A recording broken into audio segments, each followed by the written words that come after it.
Yo tengo una circunstancia particular donde durante la dictadura política que hubo en Uruguay estuve 12 años viviendo en el exilio. De esos 12 años, con mi compañero, que estábamos en Europa, con mi compañero decidimos venirnos a Brasil a vivir, evidentemente por la cercanía con Uruguay y el acceso a poder ver a nuestra familia. Vivimos en Río de Janeiro, primero en Leme, un barrio precioso, y después en Grajaú, otro barrio encantador. Y allí nacieron mis 2 hijos. Entonces, independientemente de esta realización, Brasil para mí es mi segunda patria.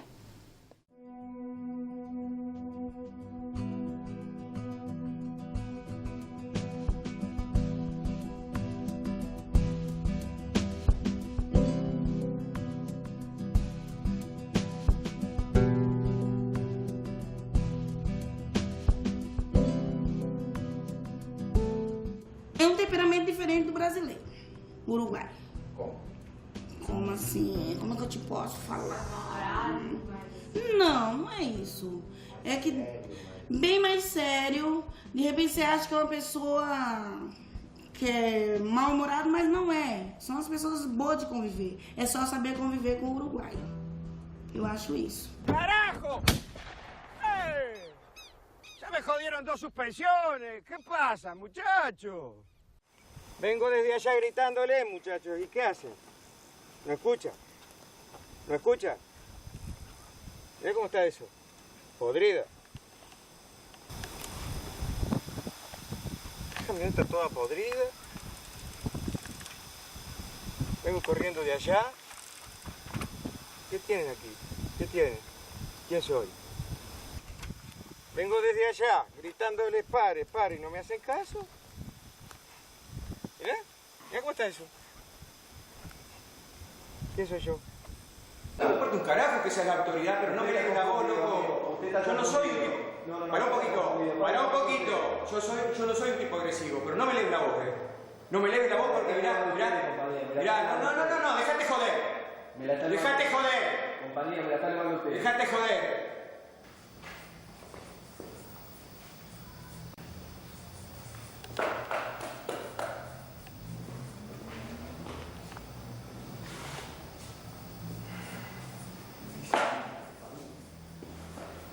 Es él el que te está poniendo la ruta. Es él el que te está poniendo la ruta. Perdón. ¿Qué está haciendo? ¿Cómo? ¿Qué está haciendo? E aí, em 2004, a gente acabou ficando amigo, por conta disso, de conversar e de ter uma admiração mútua. Ele gosta do Mike Lee, do Ken Loach, eu também, são referências para mim. Ele queria fazer um filme todo improvisado, acho que até hoje ele quer fazer um filme improvisado. Eu também quero. Improvisar no sentido de pegar os atores e trabalhar eles, e foda-se o roteiro. E aí, em 2004, no final do ano, ele falou, estou com um projeto no Uruguai, estou pensando em você, eu quero que você faça.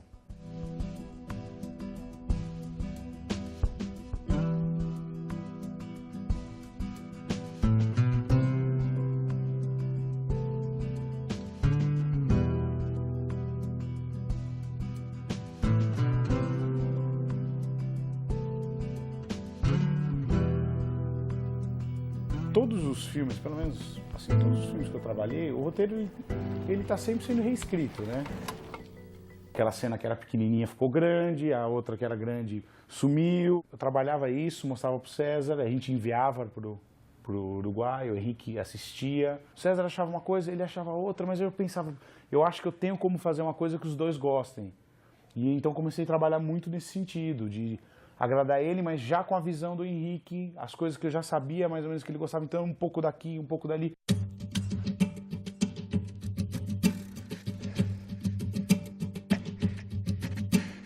Chegou a um ponto, né, que a gente tinha 2 versões de final, vamos dizer, né, do filme. O filme ia até um ponto, ele era igual, depois tinha a versão de um diretor e a versão do outro diretor. Não só a discussão em si, de qual seria a montagem final, tomava uma proporção mais, né, passional, como até que tipo de filme você teria no final, mais dramático, menos dramático, mais triste, menos triste. Bom, para mim, quer dizer, a minha visão de longe, eu não sou um especialista em Uruguai, fui poucas vezes para o Uruguai, mas o Uruguai está mais para o tango do que para o samba.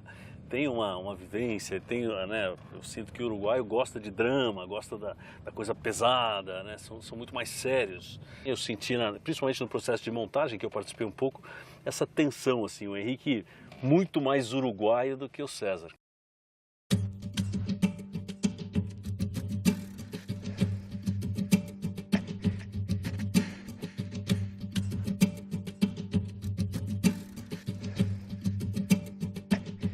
Na montagem, realmente, o bicho pegou. Eles tinham, Eles divergiam muito. Divergiam muito, enfim. Então me propus a pegar o filme, chamar o montador e passar uns 4, 5 dias numa ilha de edição, tentando cortar tudo que eu achasse que poderia ser cortado e fazendo como se fosse uma versão minha do filme. E eu tirei, acho que quase 12, 13 minutos do filme. Quando os dois diretores assistiram a minha versão, evidentemente ficaram chocados, porque eu tinha dado uma detonada no filme. Eles achavam que tinha algumas boas ideias, mas não podia tirar tanta coisa, né, da essência do filme, da alma do filme. E aí submetemos a Cannes, ele foi aceito no Acertar Regar, aí virou data. Aí realmente não tem um lançamento mundial melhor do que você estar com um filme num festival como Cannes e tal. E aí isso acabou gerando uma coisa positiva, porque os dois se uniram contra a minha montagem e aí chegaram a um acordo de qual seria a montagem final. Praticamente tudo que eu tirei do filme foi colocado de volta. Um ou outro corte acabou indo para a montagem final, acho que com um gesto de educação deles.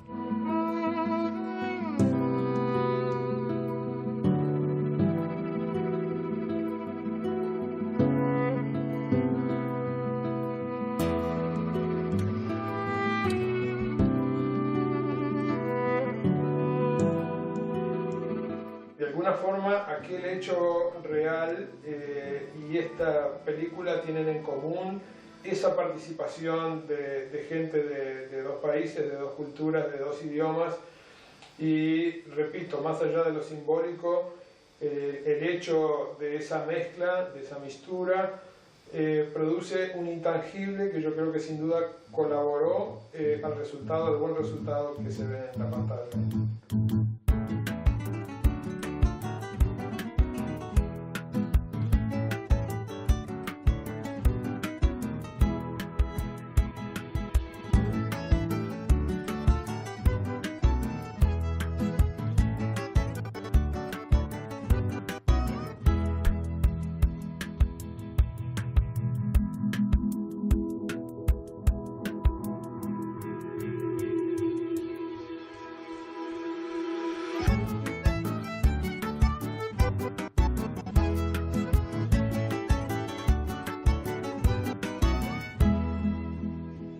Eu nunca consegui escolher um time de futebol.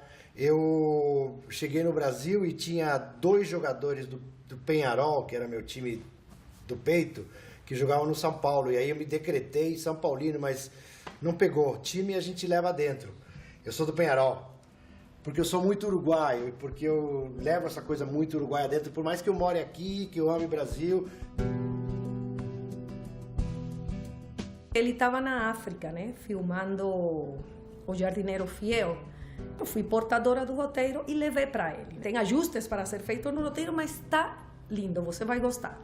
Lê. Ele falou, mas não sei, imagina em que tempo. Falei, ué, lê no banheiro. O roteiro do Banheiro do Papa foi lido por César no banheiro. Não do Papa, mas no banheiro do Hotel da África, né, onde estávamos, né. E foi muita sorte eu ter sido convidado pelo Henrique para fazer esse filme, porque esse filme tinha a relação Uruguai-Brasil muito, muito presente, muito forte. É o sonho de uns uruguaios de que os brasileiros venham consumir na festa deles, na festa do Papa deles. Mas eu não conseguia fazer o filme só uruguaio, eu precisava, porque eu me sinto muito brasileiro, eu precisava brasileirizar o filme.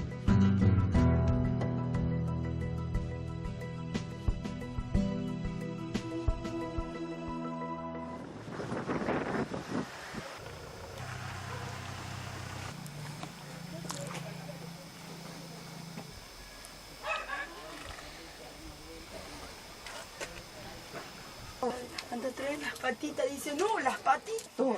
¿Y por qué se saca? No sé. ¿Se come directo? Sí, se come directo. Hay gente que las hace en tarta o algo. Voy a mandar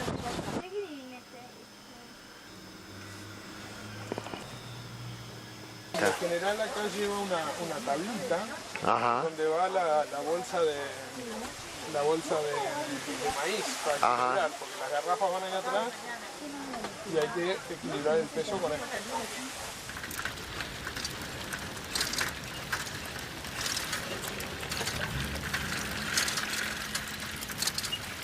Estava em Londres, terminando de mixar O Jardineiro Fiel, naquelas jornadas de trabalho sem parar, assim, de 12, 15 horas. Eu saí da sala de mixagem, tinha um carro me esperando para levar para o aeroporto. O César chegou ali, foi o único momento que a gente teve para conversar. Então, do caminho da sala de mixagem até o aeroporto, o César foi me contando a história do Banheiro do Papa. Evidentemente, eu tinha que entrar como produtor do filme.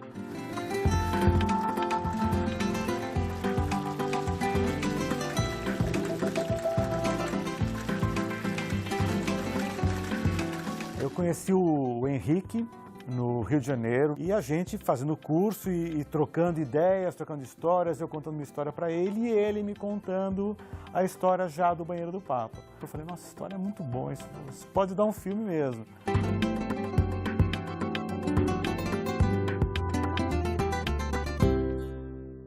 O César, a sua preocupação era muito voltada com a organicidade da imagem, e quando eu falo sobre organicidade, o ator, né, é fundamental para isso, como as relações humanas, como isso se insere no quadro todo, no ambiente, no que ele está buscando de humano ali, porque ele estava constantemente procurando com a câmera o lado humano, e o Henrique muito mais preocupado com a história, com a estrutura, que era muito importante também, é muito importante, em ver se a história estava sendo contada com aquelas imagens ali. Hola Silvia. Al centro. Quiero tomar mate. Quiero tomar mate. Anda a comprar yerba. Ay, yerba, Beto. Uruguaya quiero. Compra cuarto kilo, dale. Uruguaya quiero. Compra cuarto kilo, dale.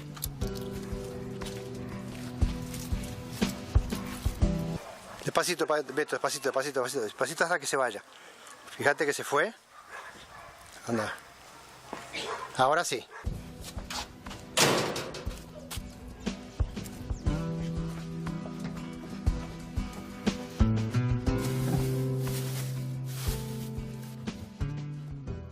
Para mim foi um choque muito grande quando me chamaram de irmão nortenho, né? Hermano nortenho, e o irmão rico, né?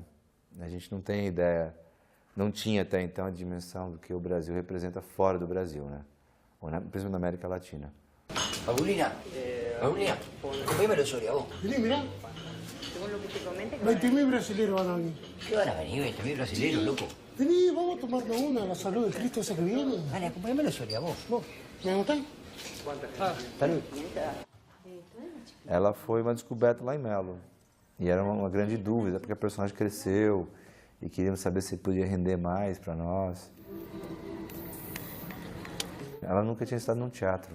Pra você ter uma ideia, Melo não tinha nenhum teatro funcionando. Fazia alguns anos que até o teatro local estava fechado. Cinema, fazia muitos anos que não tinha uma sala de cinema. En mi quinta hay 100 árboles bellos, ciruelos redondos, limoneros rectos y naranjos de brotes lustrosos. Quase não faço a distinção de atores e não atores. Eu acredito assim, que você precisa colocar a pessoa numa função que ela possa fazer.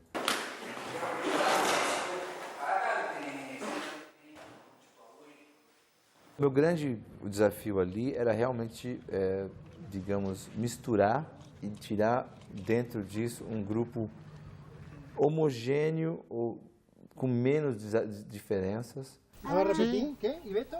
¿Y Beto? Y Beto está medio complicado porque está haciendo un baño para la casa de él. ¿Y Beto? Ay, Beto, ya está medio complicado. Lo que pasa es que está haciendo un baño. No, lo que pasa es que Beto está medio complicado porque está haciendo un baño. Pregúntele nomás. ¿Y Beto? ¿Estará pasando más temprano? Lo que pasa es que estaba medio complicado, Beto, porque está haciendo un baño. Beto, pero está bien, está medio complicado. Lo que pasa es que está haciendo un baño. Beto está en la casa de él, está haciendo un baño. ¿Para la casa de él? Sí. Le faltan pocas cosas, la puerta y el water. No, pero ya está, lo pintó, está quedando muy lindo. E eu lembro de ter visto esse elenco e ficado muito surpreso mesmo. Bom, não sabia que no Uruguai tinham, né, atores de cinema tão preparados, né, tão cinematográficos, né? Acho que no Uruguai tem pouquíssimos atores que trabalham full time atuando, né, que vivem do sustento atuando. O próprio César Troncoso, ele é contador, hoje em dia é contador nas horas vagas e ator nas horas principais, mas antes era o contrário. Silvia, ¿Qué? ¿se va al cuarto? Agarra frasquito de la grasa y le engrasa la cadena a la bicicleta, ¿estamos? ¿Y por qué yo? Porque se lo pido yo. ¿Y yo qué sé cómo se engrasa una bicicleta? Con los dedos se engrasa, con los 2 dedos. Agarrás un palito y le pones así. Yo estaba pensando, ¿no? Que si la Silvia me diera una mano con lo de la bicicleta, una ida a Seguá, hiciéramos un par de viajes. Otra vez con lo mismo. ¿Pero estás mal de la cabeza vos? ¿Por qué? Pues ya te dije que es una criatura. ¿Y qué tiene que ver si la Tiene Maruja 13 va? años, Beto, tiene- Pero va Maruja, va la hija del turco, así también va. Esas no son mujeres, Beto, esas son machonas. ¿Cómo va a ser una criatura de 13 años, 60 kilómetros, con hombres? No, Beto, no, Ale. Nosotros tenemos otros planes con ella. Vos estás loco. ¿Cómo va a ser una criatura 60 kilómetros en bicicleta? Es muy chica. Si va Maruja y va la hija del tuerto Fiori. Esa es una marimacho con pierna de futbolista. Yo estaba pensando, ¿no? Que de repente si la Silvia me ayudara con un par de viajes a Seguá, haríamos- Otra vez con lo mismo, Beto. Es una chiquilina, yo te dije la criatura, 13 años. Pero Maruja va y la hija del tuerto Fiori también. Estaba pensando, ¿no? Que si la Silvia me diese una manito con los viajes. Otra vez, Beto. ¿Qué? Pero siempre con lo mismo. Pero ya te dije una chiquilina. ¿Cómo va a ser Tiene una que ver, chiquilina? pero si hay mujeres, si está la hija del tuerto Fiori y está Maruja. Sí, marimachos con pierna de futbolista. Yo estaba pensando que si la Silvia me ayuda con un par de viajes, ¿no? Beto, es una chiquilina, es chica. Con la edad que tiene va a andar haciendo 60 kilómetros. Pero va mujeres también, ¿no? ¿No habíamos hablado ya lo que iba a hacer la Silvia? Que iba a ir a la industrial o estudiar corte y confesión. Me quiero comprar una moto, Carmen.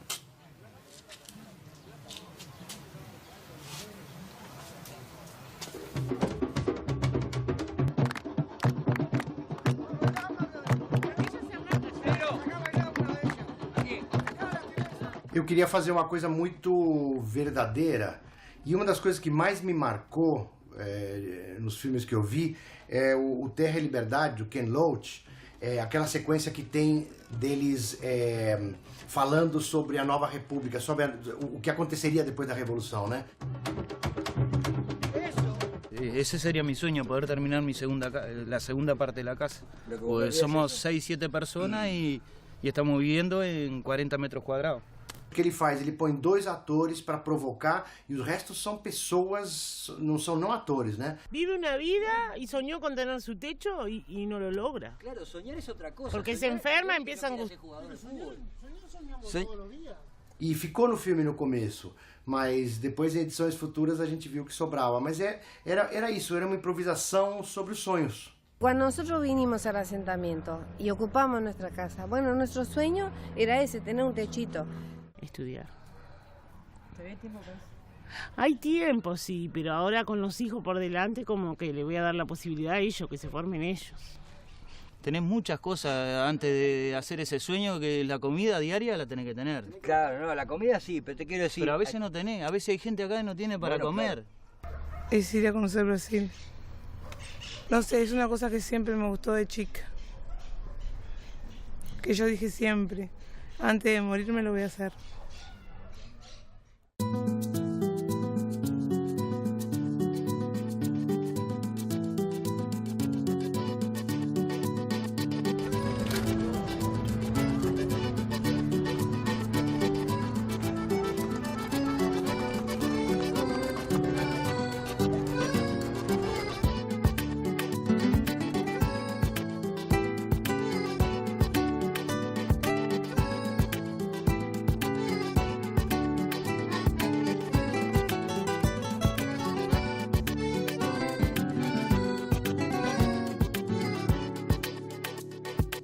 A menina, quando desceu da van, já olhou para aquela casinha de bloco, né, bloco de concreto, assim, olhou e falou, isso é minha casa?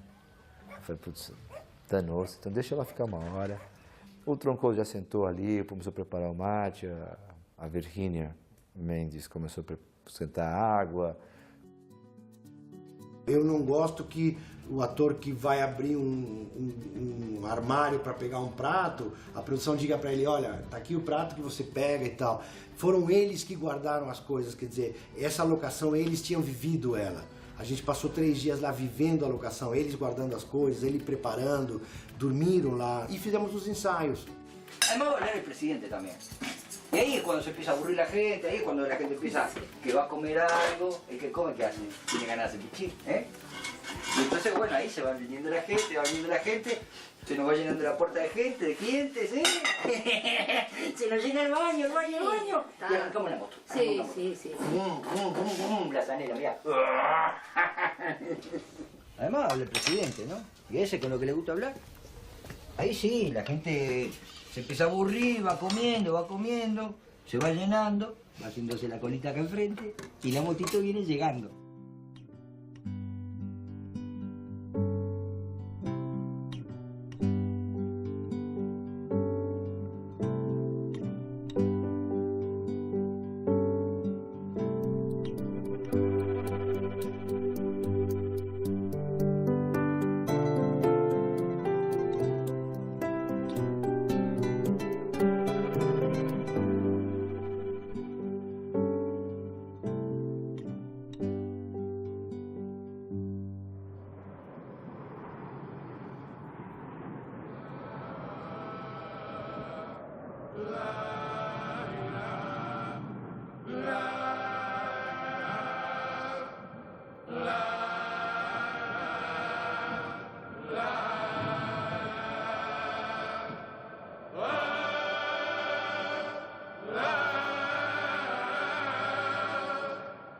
Essa sequência era muito polêmica. Tinha pessoas aqui no Brasil que eu mostrava que achavam muito apelativo, muito melodramático, muito, né, carregado nas tintas. Em compensação, eu chego no Uruguai e mostrei para um povo, pessoal lá no Uruguai, e uma menina argentina chegou e falou: César, esa es la mejor secuencia de la película, eso tiene que ser el corazón de la película. Isso tendria que estar desde o princípio, toda a película ser assim.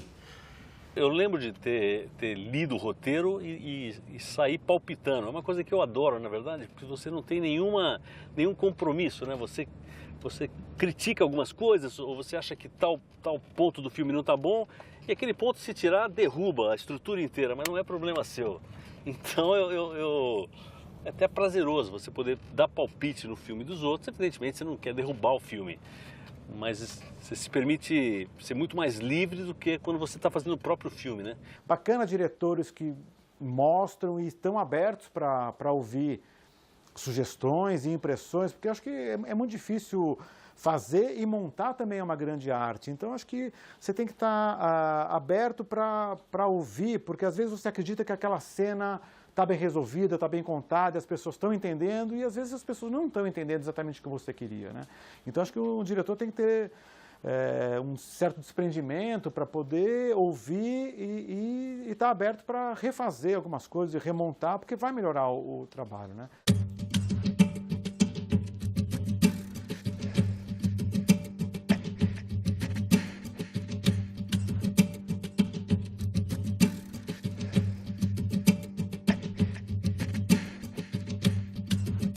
Um homem que luta pelo seu meio para transformar, sua autotransformação, conseguir enfim, mudar o seu destino, né? E o meio todo também buscando isso, sabendo que o fato, o fado ali no final é negativo, mas ele transcende, né?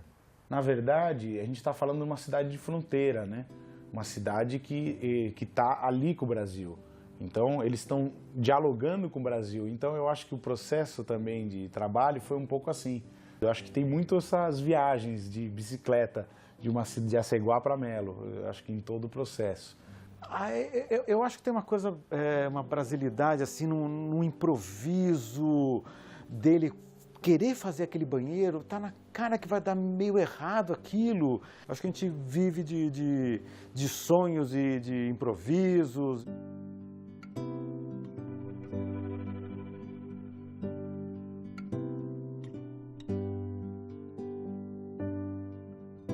O tango e a milonga estão na nossa cultura tão aferrados, tudo que for muito dramático é caro a gente.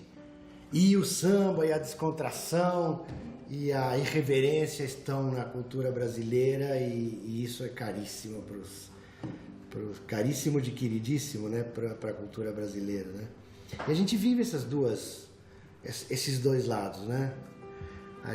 Eu vejo, por exemplo, o exemplo mais perfeito é a carátula do DVD, né? Que a gente tem um DVD que foi lançado no Uruguai com o Beto sofrendo, andando de bicicleta, e a gente tem um DVD brasileiro onde tem um Beto feliz, rodeado de bolinhas, de sonhos, né? As pessoas, né, vão fazendo filme e tal, né? Todo mundo vai colocando a sua visão, todo mundo contribui e tal, e chega um momento que o filme começa a ganhar vida própria, né? Que isso que é legal da obra de arte, né? Ela de repente ela nasce e as pessoas já não conseguem mais controlar também, né? Você vai até um certo ponto. De repente, a hora que vê, ele é uma coisa que nasceu ali e todo mundo colocou alguns ingredientes e ele surgiu e eu acho que o Banheiro do Papa surgiu de uma maneira muito bonita, sabe? Apesar desse processo difícil, ele veio com uma coisa assim extraordinária, eu acho.